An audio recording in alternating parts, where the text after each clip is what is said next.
నమస్తే అమ్మ. చంద్రమ్మ రోజులకి ఈరోజు నేను మటన్ తెప్పించాను.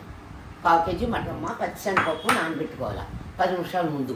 2 పిడికిల పప్పు 1/2 కేజీ కూర. అప్పుడు మెత్తగా అవ్వదు, పలుకులుగా ఉంటుంది. మటన్కి తినడానికి బాగుంటాయి. కావలసిన దినుసులు: ఉల్లిపాయలు, ఎల్లుళ్ళు, పచ్చిమిర్చి, టమాటీ, పసుపు, కారం, మసాలు, కళ్ళు. మసాలా కొట్టాను. పాత వీడియోలు ఉంటుంది చూడండి, ఒకసారి చెప్పాను. అలా కొట్టుకుంటే కూరలు బాగుంటుంది.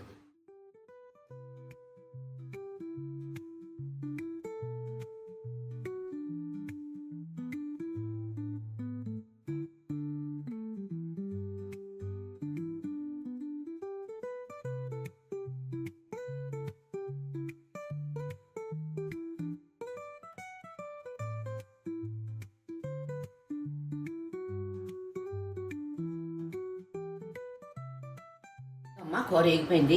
వాటర్ పోసాను, వేడీజలు రావాలి. ఇక అమ్మ, మటను శనగపప్పు కూర అయిపోయింది. చాలా బాగుంటుంది. మీరు కూడా ట్రై చేయండి. అమ్మమ్మ స్టైల్ చాలా రుచిగా ఉంటుంది. మీ పాతప్పుడు అలాగే వండుకుంటుంది. పాత మనుషులం కదా, పెద్దవాళ్ళం అలాగే వండుకుంటాం.